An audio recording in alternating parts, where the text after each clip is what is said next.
Welcome to Wake Up Excited. In this episode, I talk with Denise Jacobs. Denise is a creativity evangelist, a speaker, and the author of the book Banish Your Inner Critic, as well as several web design books. I've watched Denise on stage unleash her positive energy to an unsuspecting conference audience, and I very much had her in mind whenever I first hatched up this idea to put the show together. We had a great conversation where we discussed restoring cast iron, connecting past and present passions, growth through teaching, navigating this current poisonous moment in time, Denise's incredible backyard garden, and empowerment through creativity. Before we get into this conversation, I just wanted to say that Wake Up Excited is a labor of love and is totally self-funded. So if you want to support this show and my work, I'd really love it if you checked out our online courses about design systems, digital design, and web development, which you could find at bradfrost.com/courses.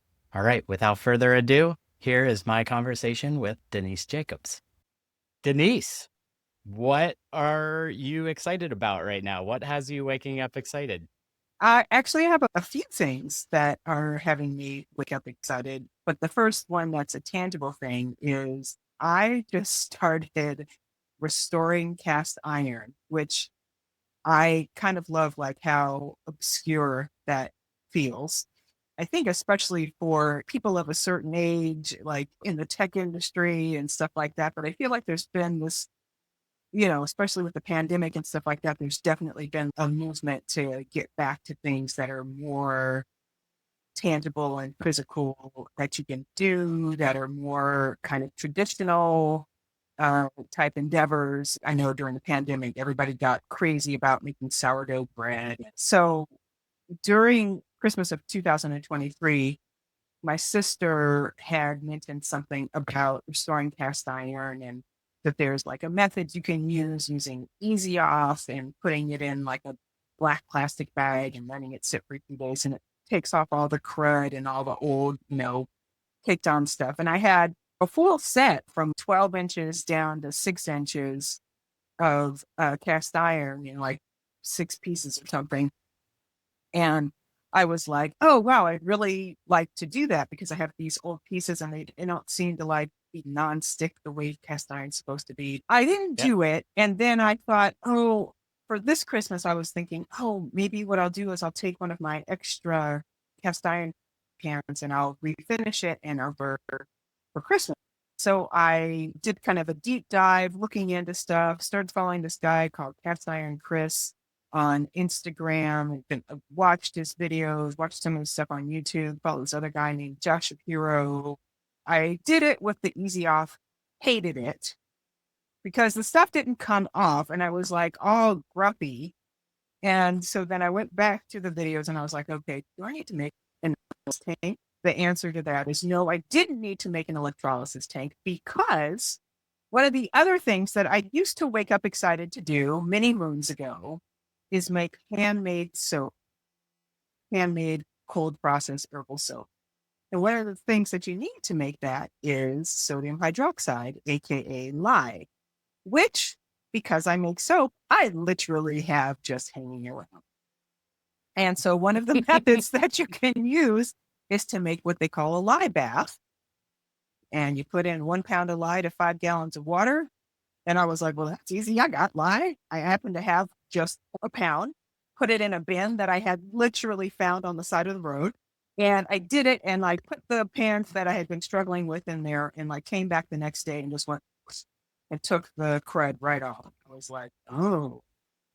And then some more research. It was like, hey, you can make this cast iron seasoning mixture with grapeseed oil, sunflower oil, and beeswax. And I was like, well, I just literally happen to have these things lying around, as one does. And so I made some of this cast iron seasoning salve. So did the whole process, followed it to the letter and everything, and came out with the most gorgeous restored cast iron. I can read the stamps on the back. Several of my pieces came from my grandmother. I was hooked. I was hooked. Amazing. Hooked. So I went through and I did my whole set. And then I was just like, I want to do, I want to do more. And so I posted about it on Facebook, and a friend was like, "Oh, I have some that you could do." And I was like, "Great, bring them by."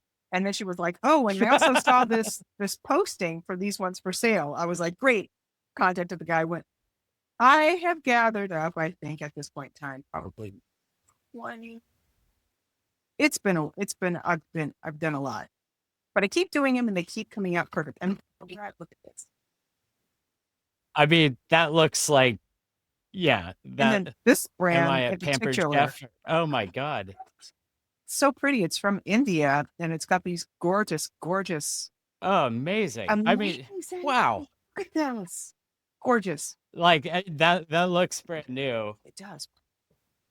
That's incredible. So I'm like deep in the hole now with it. I love the process. I love like the whole thing, but I love the product the best. They're kind of the same thing. In some ways, I feel like, well, it's kind of similar to soap in the respect of it's kind of like rough stuff. You don't know what, and then you put it together and you put the scent and stuff together. You don't really know how it's going to come out, and then it comes out, and you're just like, oh, I made this thing. I love making things, and Yeah. also, and I showed this to you before. Look at how gorgeous! Look at that. Look how gorgeous! I mean, that's amazing. And then even a little thing on the That is back with incredible. instructions. It's beautiful. Yeah. I love That's making so good. products. I love making It's products. so good. Just a few things, Hit just me. to sort of like play this Hit back, me, my brother. because there's a lot there. Mm-hmm. You're talking about the tactile aspect of connecting with something and like the importance of that. I also think it's freaking amazing that you're able to connect multiple things. And you even said it like many moons ago, you're waking up excited about this thing. And it sounds like you're not actively doing that soap as much, but you're able to carry that forward, like quite literally, Mm. in these materials that you still have around. So you're connecting these dots Mm. between these past and present passions, which is incredible. You're bringing in community by going, cool, I'm excited about this and I'm wanting more. And I want to bring people that same excitement and want to bring people closer to this. And through the spirit of helping and making things better and improving something that's old and worth preserving Right. and giving a new life to it. Right. There's like, my God, there's a lot there. There's a lot of layers to It's peel back.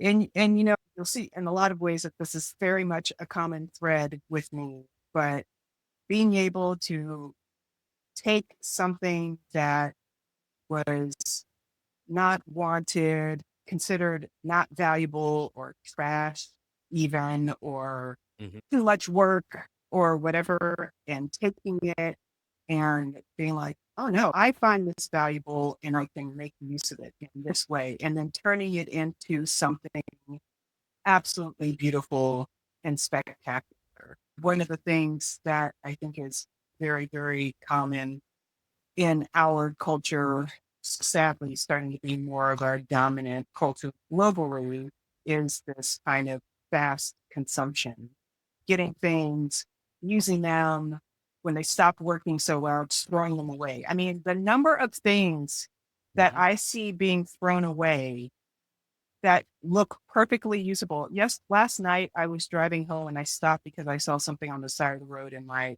neighborhood. It was a cotton candy machine, like a home cotton candy machine, A and proper, the bowl for it was bent.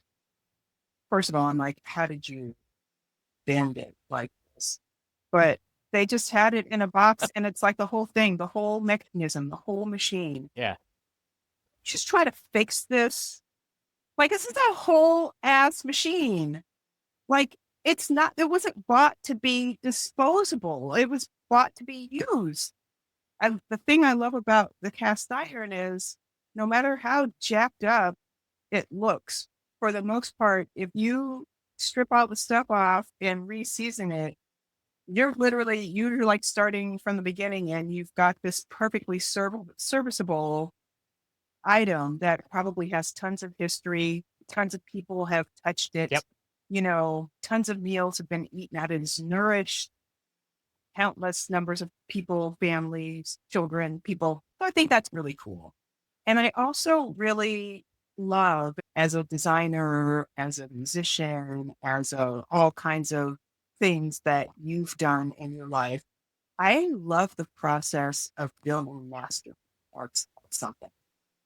Like the process of like embarking upon something and then learning the tools and learning the actual substances that you're working with and learning the thing itself and learning the processes and learning how I learn, like being aware of how I learn something and the observations and what you take and oh, okay, that doesn't quite work. Let me try this. Let me see what somebody else has done. Maybe there's a video. Maybe there's an article. Oh, there's this. Oh, let me try this. I love that process. I love it. And I love like learning a thing.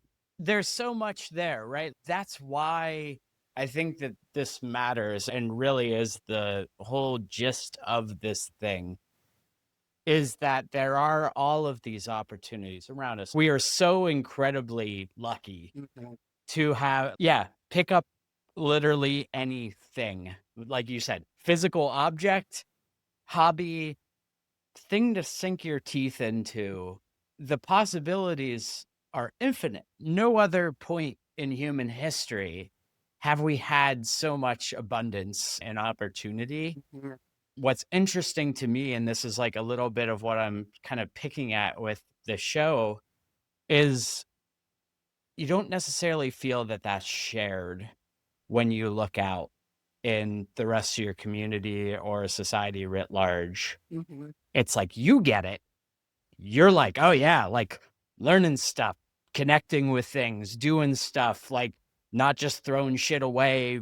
There's a lot there. And for me, there tends to be, you just see this chasm Right. between seemingly like how other people are moving through life, Mhm. what Mhm. their vantage point is, and this thing that I feel pretty strongly inside of me. Right.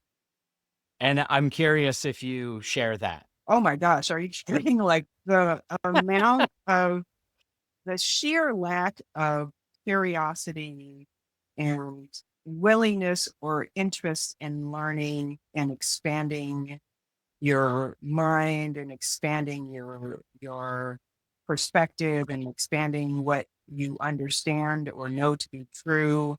The lack of that I feel like I see is always like, wow. And it's also interesting too, because I feel like in the industry that we've been in and in the cohorts and circles that we've been in, there are more people who are not like that, right? There are more people who are curious, want to learn, and like to think and put things together and stuff like that, because we wouldn't have been drawn to tech and Yep. design and and coding and development and all of those things. We wouldn't have been drawn to it because those are the skills that you need to be a front end developer, back end developer, designer, UX designer, et cetera, et cetera, et cetera. Like you need those skills. I follow a guy on Instagram who is an adult who never really learned how to read. So he was an illiterate adult and he's teaching himself how to read and he's teaching himself how to become more literate.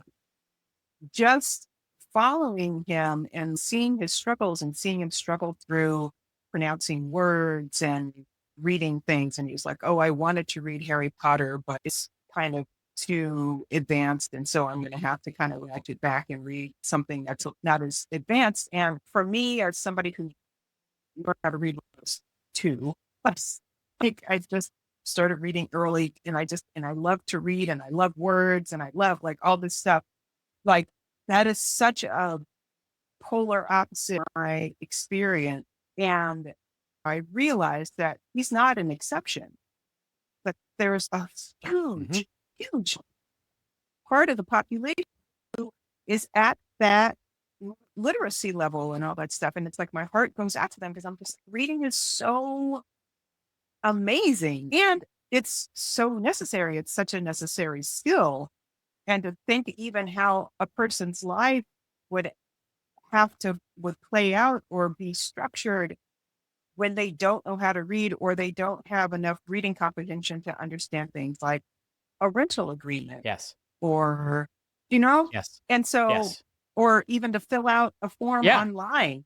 And so it's really interesting to Yeah. have that kind of expansion of awareness like, wow, this is something that happens. And what can I potentially do to help mitigate that or help other Yeah. people in those states? But I don't know if you can help people when they're incurious. I don't know if you Yeah. can, and if you can, Yeah. how you can. How can you help people Yeah. when they're incurious? How can you help people when they don't seem to be particularly interested in learning or expanding their worldview? Yeah. Or This is, I think, fascinating. And first of all, I love that story and that person who is sharing their journey. Back to the word mastery that you said earlier. Mhm. They're sharing their journey towards mastery of the English language, right?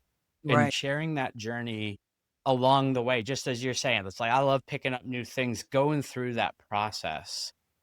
And that act of sharing the hard parts, the going through, the falling on your face, the saying, whoops, I'm trying to read Harry Potter, but I need to walk it back because I'm not there yet.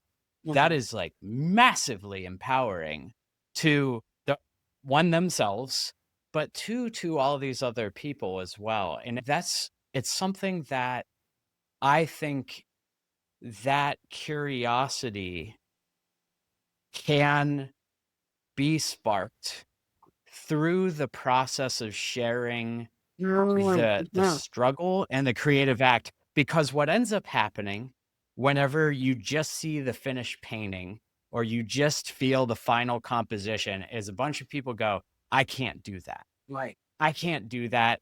I don't know what that looks. So that's what's I think is so incredibly freaking cool about the world that we operate in now, and the fact that we have all of these different channels and outlets. Mhm. The YouTube's a freaking miracle, right? But all of these things, right? Whether it's Instagram, like when you see artists on Instagram, right? And Mhm. like me and my daughter, we'll watch these things forever. How? And some of the videos are literal hours. Some of them are edited to shit and made to look like super cool and really processed and stuff. But what you see is that Process. process, and it becomes a lot more attainable Accessible. for people. Yeah. Yeah, that's like the creative act. I call it like creative exhaust. It's like it's not the finished piece. It's the exhaust. It's all of the sort of fumes, the byproducts of that thing. That all has a lot of value. Usually. And I think that that's really fascinating. But I think like kind of bringing it back to like, how do you sort of shake a bunch of people who just seem to be sleepwalking Mhm. or just outwardly like hostile to learning new things or Mm. having an open mind? I think that there's something there. I don't know what the answers are, but what I found, and I'm curious to get your take on this because I've seen you light up a room full of hundreds of people, and it's freaking amazing. I mean that, like, it's been a number of years, but I remember it like it was yesterday. And I think what happens, and I'm sure you get a lot of people come up to you after you give a talk or whatever, and there's this attraction, right? People wanna be around you, and people are like leaning in hard Mhm. whenever you are demonstrating Yeah. a way of being that they were not, up until that moment of hearing you speak, aware of, or they've been aware of it, but you're giving them somehow permission Mhm. to Mhm. be interested, to be excited, to be enthusiastic. Mhm. I hadn't said it out loud until now just because like I've had this idea for a podcast for a long time, and you're like the first person that came to my mind. That's the reason. Wow. That's the reason. It's like when you're out there and you're living life a certain way, what you're doing is, whether you're explicitly doing it or not, you're pulling people along and you're bringing people up closer to where you're at rather than you getting dragged down into the dredges. Yeah. Yeah. Thank you for saying that. I think too, one of the things that I really focus on, and again, this is something that I can't help. It's just innate to me. I literally can't stop myself. But it's like, don't want to just model this kind of way of being for people, but I also want to give people tools. So when people are like, Mm, I I knew that there was something else, but I didn't know quite what it was. And you kind of helped me put my finger on it.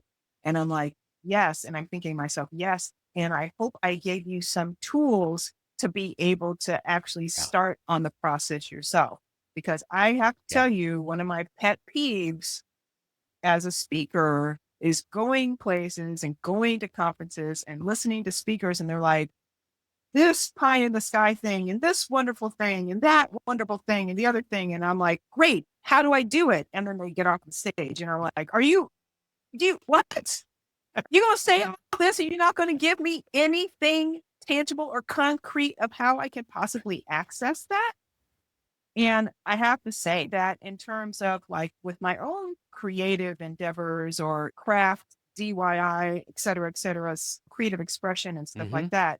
I mean, part of the reason that we're even talking to each other right now is because I started making soap and then I ended up teaching soap making because people were like, how do you make soap? I was like, it's super easy. Come over to my house and I'll show you how to do it. And then I started teaching soap making and then I started teaching it to like larger classes of like 20, 24 people, whatever. And then doing that led me to be able to, I was also incidentally doing tech work and doing like HTML and like front end development stuff. And so then I started teaching HTML and front end development stuff because I was doing it. And then I had this teaching experience. Then I'm teaching it Yeah. at a conference. I see Molly Holtz speaking on front end development and all of the stuff that I taught. I taught from her. I taught from some of her books, and I was like, "Oh, I want to be on a stage doing this in classroom, teaching like 24 people." It just went from there. But I feel like, in some ways, for me personally, in this incarnation of who I am and how I am on the planet at this point in time, it is unconscionable for me to know something that I think can help somebody and not teach them that. Yeah. So Yeah. really, It's a real it's a instinct. real, and so Yeah. actually the funny thing is just that, of course, now I have a folder for all of my cast iron stuff. And one of the things that I did was as soon as I posted on Facebook in one of my groups, I'm in these buy nothing, I'm in a buy nothing group. And Oh I was yeah. like, is anybody trying to get rid of cast iron? And a bunch of people were like, probably 5 people were like, you know what? I don't want to get rid of any, but I want to learn how to take care of it. And I was like, I should do a workshop. Like the very first thing. And so I sat down and I sketched out, did bullet points and everything, and I sketched out a cast iron workshop and like the timing and how long it would take and what would they need. And then everybody gets like a Beautiful. little bit of what they do. We'll actually go through the process of making the seasoning salve. They'll have a little tin that they go home with, get, rubber gloves. And it was like, I swear to God, it was like the easiest thing. It was like falling off of a log. Yeah. It was Yeah. crazy how easy it was. Like my brain just went, oh, okay, Yep. and this and this and this and the timing, Yep. and then be like an hour and a half, and you're like, 10, and while that's happening, it's nuts. I was just like, wow, all right, brain, go on with the bad self. I mean, it's those conditions, right? Because what you're describing is one, like a long history, whether it's soap or HTML or whatever. You have these superpowers, you have these gifts, You're aware of those gifts. Yeah. You're also self-aware of this innate pull to teach and to share. And then you also have this emerging thing and you're going through the process yourself. And there's this real drive or instant knee-jerk reaction to go, I'm into this. Other people are signaling that they could also be into this. Mhm, mhm. And I'm just going to go for it. So there's this kind of stew happening. You're learning a new thing. You're figuring it out. You're trying, you're failing. You kind of cross a certain threshold. And then as soon as like you have something, you're like, well, that's valuable and other people can benefit from it. So let's make it happen. Honestly, if people had just said, "Here, I have a pan for you," I'd been like, "Great." But the fact that's like 5 people said, I'd love to learn how to take care of my cast iron. I don't really know." And I was like, Yeah. I used to be one of those people, right? I mean, I remember I actually had taken a soap making class, years before I started teaching it myself. And I took a soap making class and I failed miserably. My soap did not come Mm, out from that class. It actually ended up separating. I realize now, and actually, I have to say that that failure was really helpful because it made it so that when I finally went back to trying to make soap again and was successful, I was like, oh, okay, this was the problem. She yeah. didn't have us, Yeah. we didn't mix the mixture long enough for it to actually set up properly. When I Yeah. started doing it, I was like, okay, this is what I'm going to do to make sure that that doesn't happen again. And then when I did my soap making classes, I was like, this is what you do. And I was like, I will literally not let you walk out of this class unless your soap traces and comes gets the right thing. Like if we need to be here for another hour, we will be, but you're not walking out of here without experiencing what that looks like and knowing what it feels like so that when you do it at home, you know exactly what you're doing. That's how Beautiful. I get down. That's an interesting thing too, to be able to take your personal experience with failure, or you could extrapolate that out to just hardship in general, Mm. and to use that experience to make sure that other people don't go through the same, But and that you feel an opportunity, but also a responsibility to and make it's sure that other people don't suffer the same thing. and it's really true. I'm so glad you picked up on that. That has actually been a through line in my whole career as an instructor or teacher or trainer or whatever. When I was teaching HTML, I started getting frustrated when my students were like, "It doesn't work. Oh, I failed. It's awful." And I'd be like, "Whoa, whoa, whoa, time out. Did you do so and so?" Yeah. They'd be like, "Well," I was like, "Did you check so and so?" They're like, "Yeah." And I was like, "Did you check so and so?" Yeah. Well, that process of having a standard way of troubleshooting ended up being the Yeah. basis of my first book, the CSS Detective Guide. Beautiful. And when I met the woman who was my acquisitions editor, and she was like, "Well, I have this idea for a book about like, basically like solving the mysteries of CSS because so many people like will do stuff in CSS and it doesn't work and why." And so kind of like me, like a troubleshooting guy. And it was like I could write. She was like, "Really?" And it's like I used to teach. I had like a troubleshooting like worksheet that I had for my Right. students. Like, okay, if this you've got a problem, check here, check in Yeah. the head, check this, check to make sure that your quote is finished, check to make sure your bracket's finished. And she was like, "Oh, yeah, let's talk." And that was You you I already wrote it. was like, no, I actually it's funny, like that check that worksheet is like 2 pages in chapter one. And Oh, then sure. like the Yeah, yeah, yeah. rest it's But in essence, you have demonstrated that thing. I've already got I, the nugget of it. exactly. I already got like the kernel of it. And then I would have to say that the thing that got me into doing creativity was when I was writing the CSS Detective Guide and I was struggling so much trying to keep motivated and all this stuff. I actually stopped working on one of my chapters because my inner critic was so strong that I couldn't even write. And I literally stopped what I was doing and went and looked up articles on like how to silence the inner critic. and came across an article that said something. You have this quote from Sark or something like, banish your inner critic uh, to go hunt rare lemurs in Madagascar. And I was like, banish your inner critic. Word. Yeah. I came up like not long about that. After that, I came up and I was like, it would be great to teach like a workshop on how to like banish your inner critic and silence your inner critic. And that was in 2010. Can you believe that?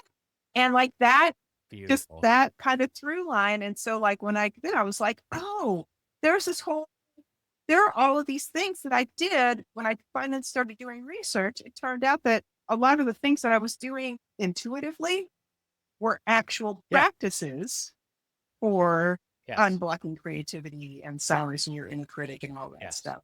But again, like you said, it was the failure, it was the struggle, it was the difficult thing that got me to the thing that ended up being the thing that I was successful with.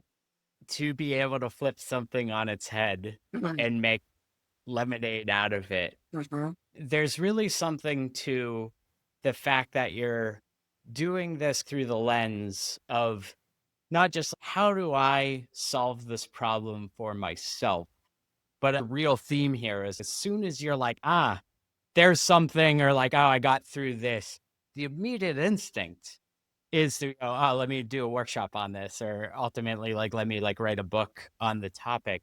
And I think that there's something really important there because there's a few different kinds of creative people Mm. on the planet. You probably know this a lot better than me, but there are the hoarders and the people that are so up their own ass and they're, egocentric and whatever and protective. And it's like that whole bullshit hero narrative and all of that stuff. Right. And then there are the people who, by way of their work, understand that bringing more people into these ideas and disseminating them out into the world and teaching people the tools of the trade, just like you said, giving people those tools, giving people the peek behind the curtain, whatever it is so much more satisfying than doing the work yourself. You make that one bar of soap, okay, like that's great. I'll use this until it's gone and then I'll make another one, right? And it's like that's great. I'll make this website and oh, I like learned some things along the way and like I'll make the next website better. There's a finite number of websites that I can make on this planet. But that ability to just go a little further out and say, I'm just going to put this here, put this idea out here, put this thing I learned out here, put this like whatever. You just see this cascade of just it's staggering. And like when we're talking about like the web, like that's why I love this thing so much all these years later, is that you're like idea like literally travels around the world. Mhm. And then you're like, "Oh, it becomes addicting, but in the best and most Mhm. positive way Mhm. possible," because Mhm. it's creativity plus community Mhm. plus this kind of like shared vulnerability slash we're working through it Mhm. and we're building on each other's idea. We're collaborating, Mhm. even if it's not explicitly called collaboration in that same way. But just holy smokes, like I write an article, someone else rebounds that article. It's like, here's my thoughts on it. And I freaking love it whenever they're like disagreeing and stuff Mhm. too. But it's like, here's what I do instead of like, yeah, like that's it right there. It's like we're just all kind of Building on top moving of up each other. together. Exactly. Yeah. And I Yeah. I love that. Like I remember once somebody said back in the soap making days, and they were like, aren't you worried that you're like creating competition for yourself? And I was like, okay, Yeah. first of all, no, because even if somebody exact same recipe of soap as I did, it wouldn't be the same. It wouldn't have the same feel to it. It wouldn't. I was like, number one. Number two, Yeah. soap is something that you consume.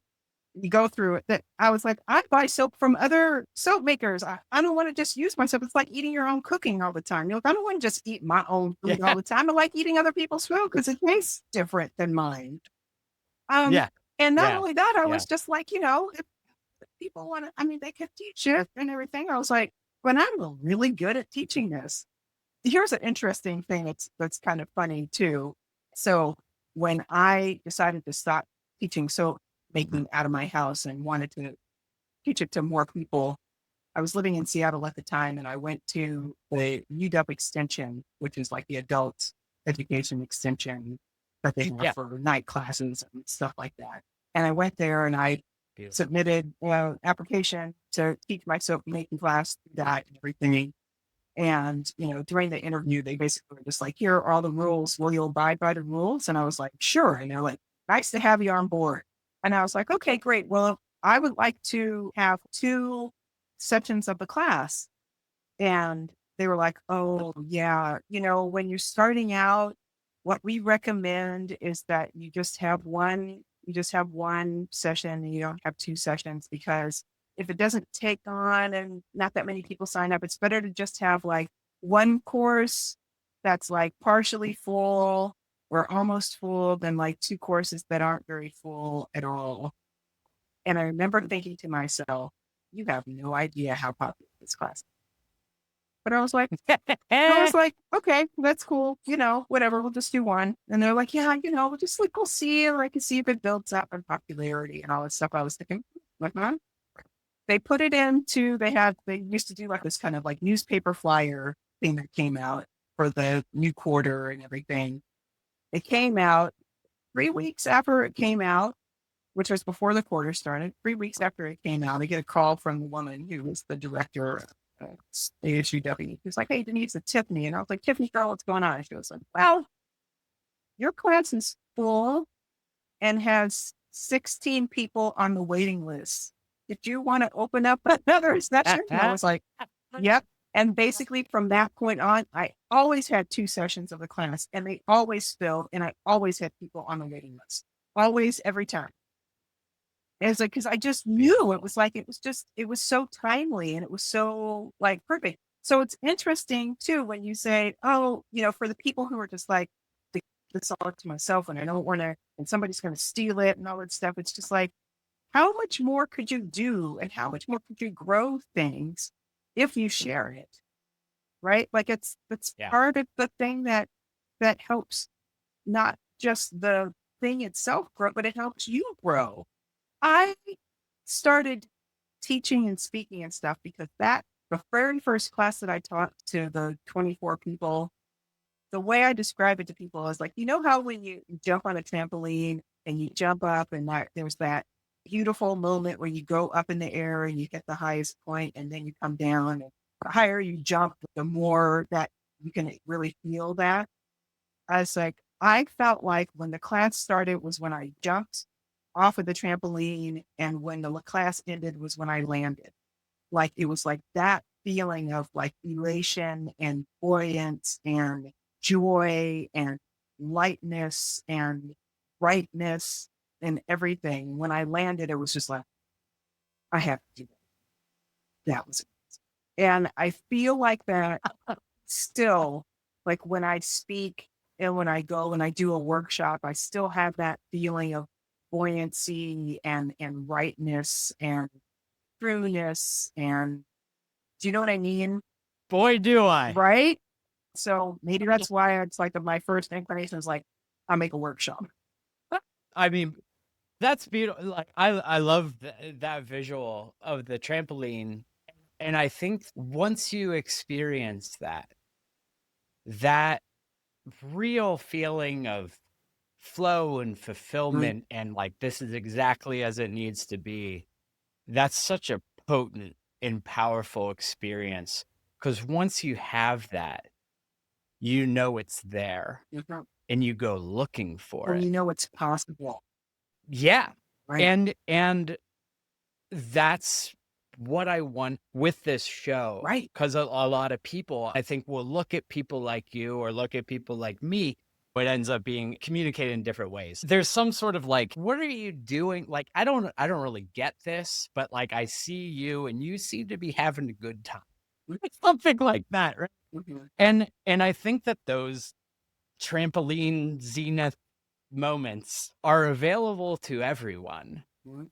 And enough people, I think, haven't read your book and they talk themselves out of things and they don't put themselves in situations, right? Because that requires a certain amount of vulnerability, that requires a leaning in. And what I tend to see with a lot of folks, even creative professionals, Mm. professional designers, they're like, oh, I couldn't possibly, right? It's this like total, you're shutting the door just as soon as it's presented to, it's like, just think about it even for a second, just consider it Mhm. for a half a second Mhm. and like bust through that knee-jerk reaction of like, I don't know, that's unfamiliar, that's scary, that's whatever, Mhm.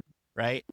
And because when you follow it and when you sort of allow yourself to open the door to that curiosity and that interest in that pursuit, that's that high point of the trampoline, like you get there eventually, but you have to put yourself in situations that can give you the ability to have that. And I kind of try to pick at it in just conversations that I have. Mm. It does just kind of seem like a lot of people just expect it to just fall into their lap or for it to just show up or reveal itself.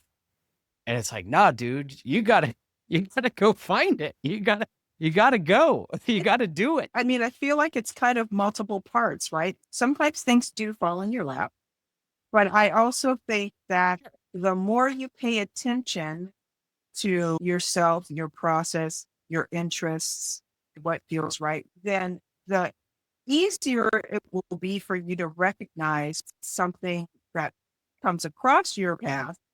And you can be like, oh, this is one Yeah. of those things. This has a spark of opportunity. And I was at South by Southwest when I met my acquisitions editor, and I met her because she had a friend of mine. She was his editor. And so I ran into them and he introduced me to her. 2 days previous to running into her, I was talking to a friend and I was actually being pathetic and pitiful and lamenting and whining. And I was like, I just want to speak at web conferences. I don't know why I can't speak at web conferences. I would be so good of a speaker. Why can't I just do that? Most of the people I know who speak at web conferences have a book. Dude, I was like, the only book that I could write is a book on HTML. And Lord knows the world doesn't need another one of those. And she was like, listen, I'm just telling you what I've observed. And I was just like, well, point taken. Thank you. Appreciate your input. 2 days later, I'm on the stairs. I run into Wendy Sharp. She was like, oh, we're always looking for authors. And I was like, oh, yeah, I could like write a book on something like, what? And I was like, I have this idea about like talking about this like weight loss. We do tech. I was like, great. I used to teach web design and web development, blah, blah, blah, blah, blah. And she was like, I have an idea about this book about troubleshooting CSS. And I was like, I could write that book. Now, had I not had the conversation with my friend 2 days ago, I might not have even been primed mentally to try to say Yep. something about writing a book, right? Like, Yep. you know what I Yep. mean? So, did it fall into my lap? Kinda. Did I have a process of making it clear to me that that was an opportunity when I recognized that I saw it? When she said that, I was like, oh, me, I'll write a book. Me, Yeah. me, please. That priming is fantastic. Like we feel it in our consciousness Mhm. or a lot of times those things that do feel like serendipity, right? It's because we passed that billboard. It's because we heard that thing, or it's because we read that article, or it's because we did this thing. And that stuff matters. And I've been thinking about it a lot recently just because of it goes both ways, that psychological priming, right? When all you hear and all that's around you and all the news says and all that the just sort of general zeitgeist is negativity, is threat, is fear, is whatever, when things happen, people go, ah, there it is. We notice that, right? Right. And so one of the things that I'm contemplating, and I know that we're all struggling right now, and maybe we can maybe use that as an opportunity to get into that, because there's this like total incongruency Right. with what we're talking about and what this moment in time is seemingly at this kind of macro level. And that priming, and that like the water is poisoned, just the air is poisoned, the water is poisoned, everything that we are just bathing in is so unhealthy and so negative. And that primes our brains collectively to be looking for threats, to be more fearful, to be more disconnected, to be less trusting. And I find myself, right? Because I'm a human being, and I'm susceptible to it. Went to my niece's basketball game last night, and I'm like scanning the bleachers, just kind of going, I caught myself doing it, and I'm just like, there it is. The things that we are primed for, what our brains are primed for, impacts how we operate in the world, how Absolutely. we're thinking, who we're talking to, what we pick up, what we don't pick up. Mhm. And it's just so incredibly toxic, the whole everything right now, it seems. And you mentioned this before we started recording, not jumping into the toxic river seems to be a pretty sensible coping mechanism in this moment in time, Right, right? right. I mean, one of the things I think we have to do to maintain our sanity and to create a barrier between ourselves and this toxicity is how can we create safe spaces for ourselves, right? How can we create sanctuary? How can we create safe insulation? One of the things that I feel that we can do that with is through community and is through connecting with other like-minded Yes. people. That's how we Yeah. can create kind of mental and actually even potentially de facto physical sanctuary and safety. I love that. I'm hearing like there's protection involved, and there's creating a place where you have reprieve Yes. And I mean, from and like, and you, the I the mean, mess. you did this when you did your Frostapalooza. Like you created this lovely gathering of like-minded, supportive people to come together and be in a celebratory space for a weekend. And like, how wonderful and special is that? Now is a particularly important time for us to be seeking out and or creating Yeah. those spaces for ourselves, for having our own kind of place of safety and reprieve and sanctuary, and then in a grander sense for Yes. ourselves and Yes. other people. Yeah. 100% agree. I think a lot of the messaging I've seen around sort of self-care and stuff like that is, it's really weak sauce in my opinion. And like Take that. I am like, so much of it is maybe once in a while take a quick step out of the toxic river and like dry yourself off before you jump back in. Or it's this like you build a moat and or you duck your head in the sand. And I think that's a bit of a cop out too. And where I'm starting to realize is the way to fight is through putting love and positivity out into the world. And that's not some hippy dippy shit there. Like that's like actually like a really profound, it's really hard to do. Really hard to do. But it's really important work. So it's like, yes, there's sanctuary, but there's this outwardness to it Mhm. that isn't just like, oh, we're circling the wagons and we have like our little tribe that's here. It's like, no, no, no. We need to like demonstrate to others that there are different ways of being that reject Sure. this just absolute toxic reality that I see everyone in my life consumed by right now. And again, there's no fault there. But Mhm. like what I'm finding is like a personal mission as someone who I feel like has like this perspective and this ability to exude positivity and to put that stuff out there. Like I feel a real drive and responsibility, just like you're talking about with like with teaching that instinct. I'm like, Mhm. my instinct is going, I'm not going to get out there and start railing on things. That's not going to help the dialogue. That's not going to help anything. I'm going to show another way Mhm. of existing, of being, of showing up, of fighting.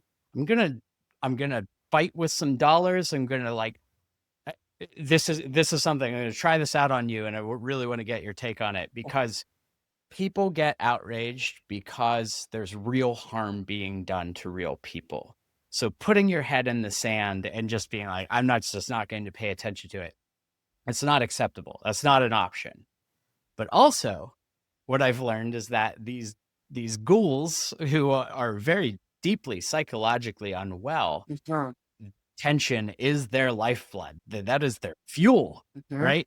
So recognizing those two things, real harm is being done to real people, and these people want nothing more than me to just be thinking about them all day, every day. Mhm. And I refuse to give them that fuel, but I also need to keep and pay attention to the real harm of the real thoughts, words, actions. So what I'm trying to do, and it's very, very difficult, is to create a separation where I'm able to stay laser focused on like the real things, and that's going to help me understand who do I need to donate money to, who do I need to show up for, support, and how should I cast my vote, how should I exist in my community, like et cetera, et cetera. That stuff matters, Mhm. but at the same time, I'm just going to be like, yeah, somewhere out there, bad people are doing bad things, and they could just kind of stay an amorphous blob that's like off in the distance or behind a curtain somewhere. Like I'm going to be over here trying to care about people and those people that are having harm done against them, but I'm also going to just recognize this negative presence and counter it Mhm. by showing up with positivity. So Mhm. I don't know. What you're doing, and like I said, you've already started doing it before things went very sideways, but you're also having these conversations by talking to people like me about what it is that makes them excited to get up in the morning. Through that, you are building community and you are building connection. And with your kind of analogy of poison river and poison air and everything. Like, yes, and there's a source of poison in the river, and if we can get to the source and neutralize those poisons, then we have a chance. I wanted to say that second thing that makes me excited to wake up is having turned my whole yard into an edible food forest. I'm so glad that you went there because as soon as you're like, take the poison out of the air, convert it, like, I'm like, oh, now we get to talk That's about a your garden. segue. Fantastic. That is a very, very tangible way that I am contributing to transforming or removing toxins from the air and removing toxins from the earth and putting back good and necessary things there. And also a really good example of sanctuary, and also a good example, potentially having it be a gathering place for people to experience some moments of peace, to experience some moments of wonder, to experience some moments of learning. One of the things I love about gardening is having this opportunity to learn a thing all the time. So, every single plant in my yard, I myself intake, which means I went out and I found it. I sourced it, I bought it, I planted it. Some things I had in pots for a long time before they actually went into the ground into their kind of final place. And then some things got moved because it turns out that in the process of observing and paying attention and looking at it, I realized that it actually wasn't in the right place, that I didn't put it in a place Mm, where that would allow it to thrive.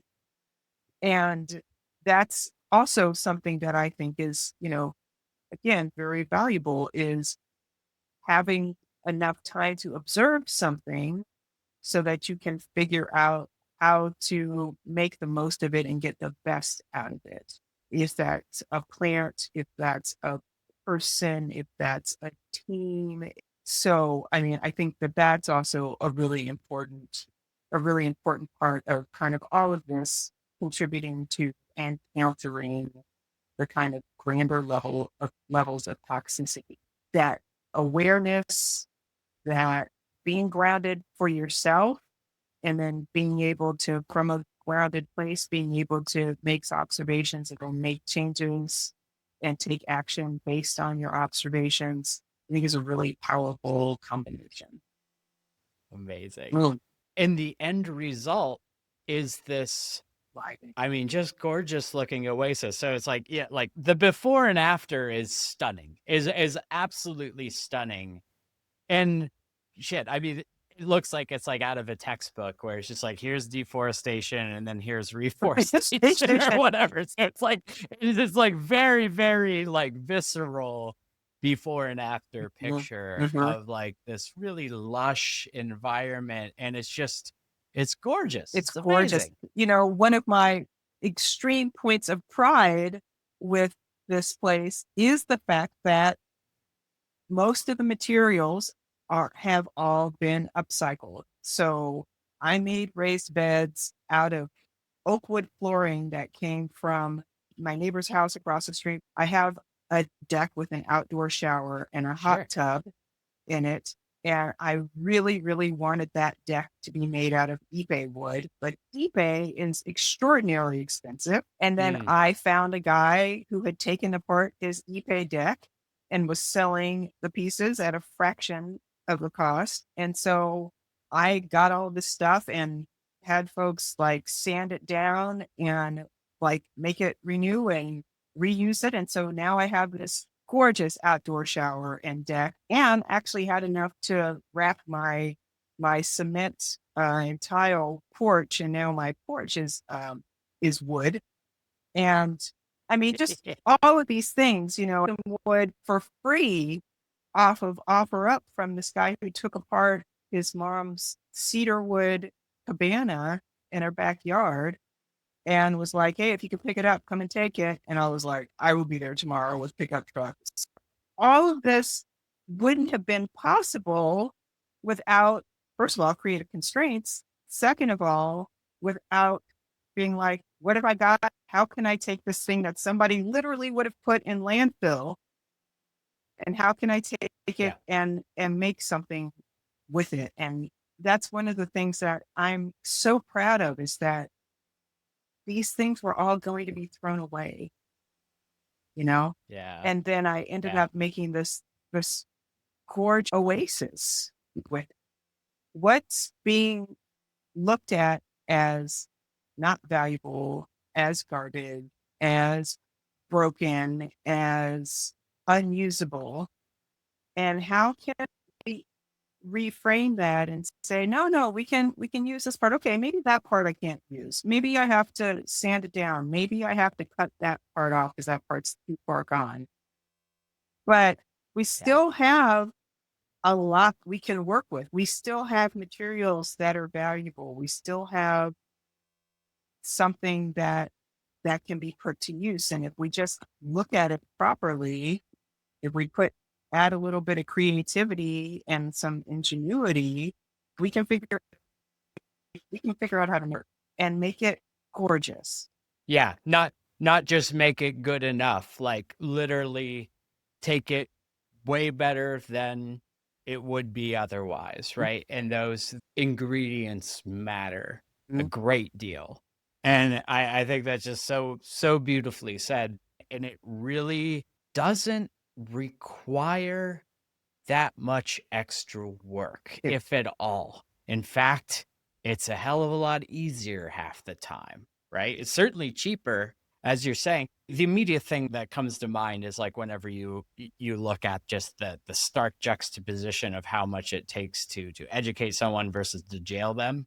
There's where like the money is It's going. far better spent. The fact that this is just available and all it really does is to kind of take a bit of a shift in perspective. That to me is so incredibly powerful. That it's like with the exact same materials, with the exact same resources, infrastructure, people, whatever. And that's where that idea of vision, of being able to imagine, to be creative. So I live in Pittsburgh, there's all these bridges. Anytime there's any sort of thing about like bike lanes or getting rid of any stretch of road in order to make it a little bit friendlier for non-cars. It's this big uproar. It's this big thing. My neighbor was just showing me had a rendering of like, what if we were to just take one of the bridges and like turn that into a park? And so like, there's a really beautiful artistic rendering of this thing. It would just be a pedestrian bridge.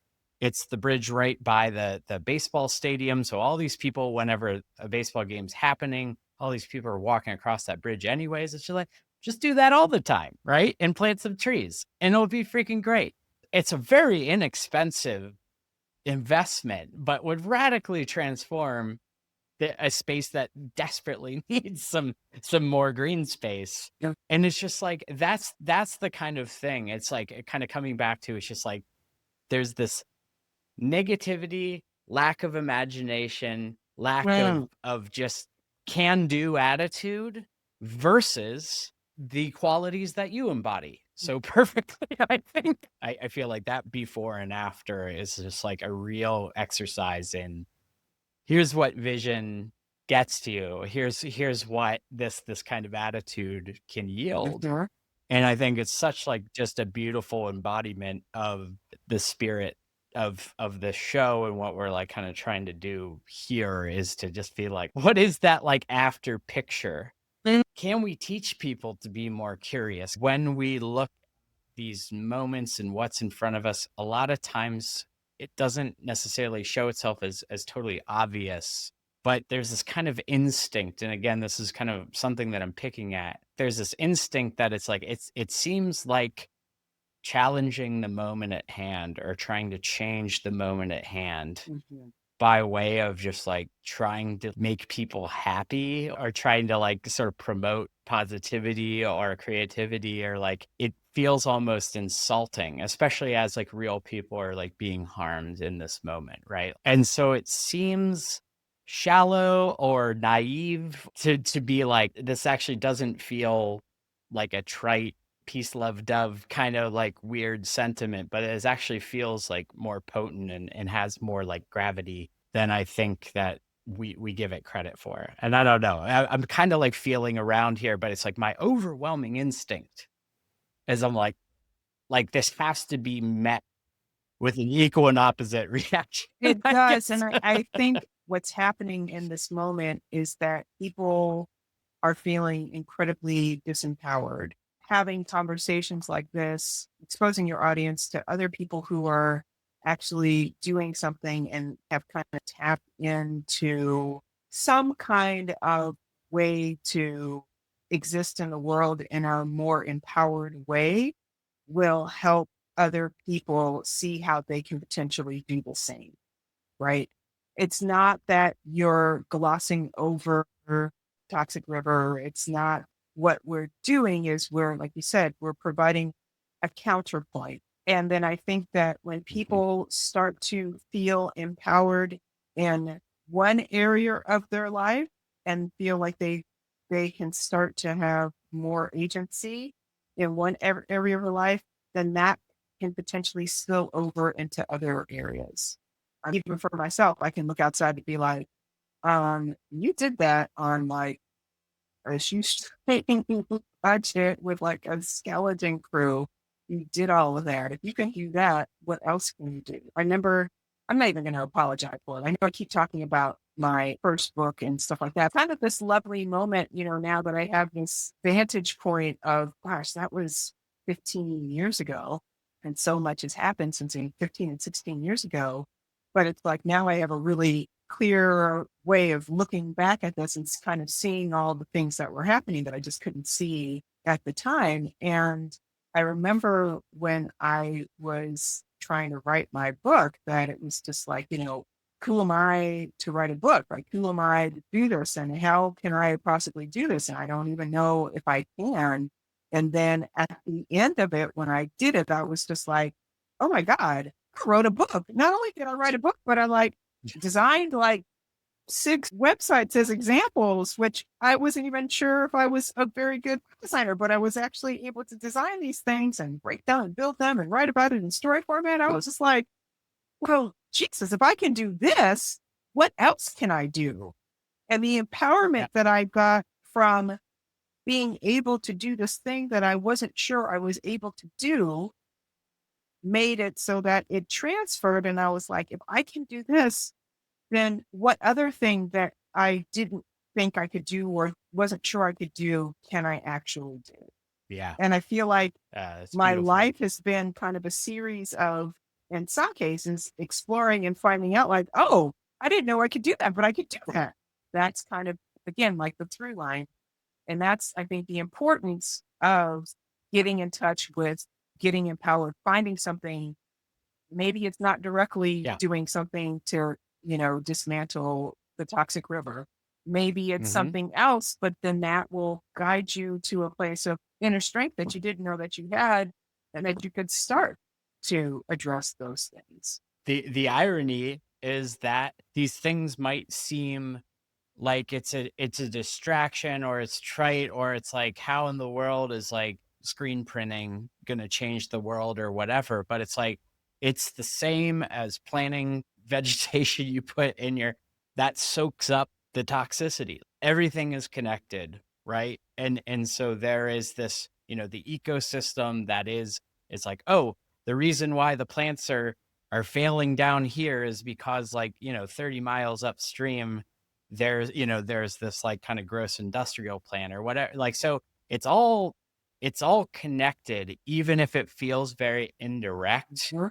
and it doesn't necessarily feel like you're fighting things head on. That's like a bit of my like frustration with like a lot of the response to the toxic river, is that it's like, yes, we need to fight fire with fire, and we need to fight everything like head on. And don't get me wrong, like, they're absolutely, like, people need to be doing that. Certain people are wired for that, and they're, like, really good at it. I learned through the, like, the last round of this, like, I'm actually not wired that way. Like, I'm not a fighter. Like, but I think that there's a lot of danger in the, if you're not attacking this, if you're not outraged by this, if you're not addressing it head on, then, you're part of the problem. Mhm. And I think that there's like a lot of ways that we can show up and counter the negativity that isn't maybe as obvious as, like, I'm gonna go toe to toe with this issue Right. head on. And that stuff that feels like it's, again, like a little like, oh, I'm just tinkering off to the side. I love how you said it.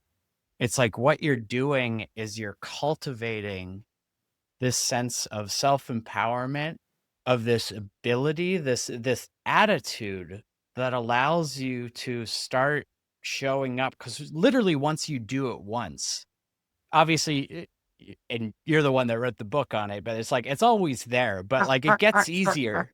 It gets easier over time with each rep, right? With each round, by the time you're building a deck for your hot tub, you're not super worried. You Right. know what I mean? Like, it's like it gets easier over time. And, like, I think, like, anyone listening to this, you already have these wins. Yep. And you can do a little exercise that basically is like, just crawl back through the last couple years of your life. Yep. You've done some really important things that you should be proud of. You've built something, you've created something, you've showed up in a certain way, done some sort of charitable deed. Like, guarantee you that there's that. Right. And then so the question then becomes the, just like you, I love that through line. How you're like, cool, once you get it, once you get like, oh, that's the feedback loop. Like, I could do this. I could then extend that to the next thing and extend that to the next thing. Like that's how you grow.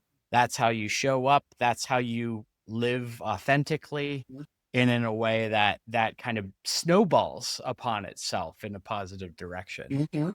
Absolutely.